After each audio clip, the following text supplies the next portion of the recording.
IU Credit Union is taking a Bloomington landlord to court because he's more than $300,000 behind on loan and property tax payments for several of his rental properties. As Barbara Brosier reports, the foreclosure cases have people living in those apartments and homes worried about their futures.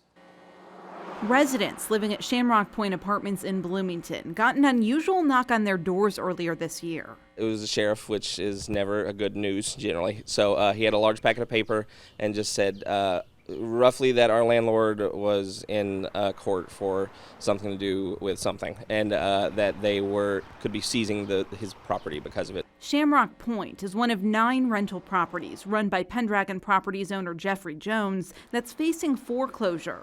IU Credit Union filed the cases earlier this year, but wouldn't comment on the litigation. Shamrock Point resident Chris McMillan says he hasn't heard anything from the property managers either. They haven't said a word, haven't bothered to contact us or, anything. According to court documents, Jones also defaulted on payments for the Crossing at Walnut Springs, Roll Avenue Apartments, Shadow Point Apartments, Hoosier Flats, and 4 houses. Now, because of that default, IU Credit Union is requesting he pay the remaining balance on his loans in full, as well as any interest and late fees. That amounts to more than $5 million, and that amount goes up every day until the payments are made. Jones did not respond to multiple requests for an interview.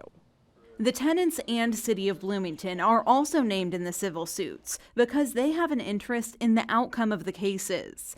Court documents show Jones owes the city's sewer department hundreds of dollars. They also say Jones owes the Housing and Neighborhood Development Department more than $654,000 in fines. The city's taken him to court for a variety of issues with his rental properties over the past several years. The violations range from not having a valid occupancy permit to having holes in the walls and ceilings of some rental units.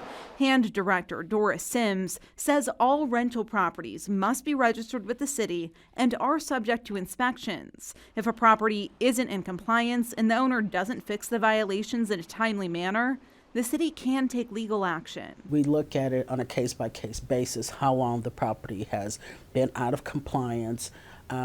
Is the property owner bringing it up to compliance? So we look at different factors, and then what happens is that then the courts will assess what the fines are, and if the property owner doesn't pay the fines, then they go against as a lien against the property. Sims says the city can't stop a landlord from renting out properties, even if there's a history of repeat violations. As long as someone follows, what our building codes, what our rental code says, and particularly what our ordinance says, and they follow it, then they can rent property as long as they have a valid rental permit. The big question many Pendragon Properties tenants have is what all of this means for them. I was worried we'd lose our lease right away, but I asked the sheriff if that was the case, and he assured me that that wouldn't be the case, that our lease would stand, and that the worst case scenario, that hopefully we would just get a new landlord. If IU Credit Union forecloses on the properties, they'd be put up for auction at sheriff's sales, but the tenants' current leases still stand.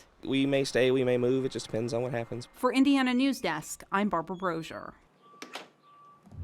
You can look up violations for Bloomington rental properties by filling out a request form with the Hand Department.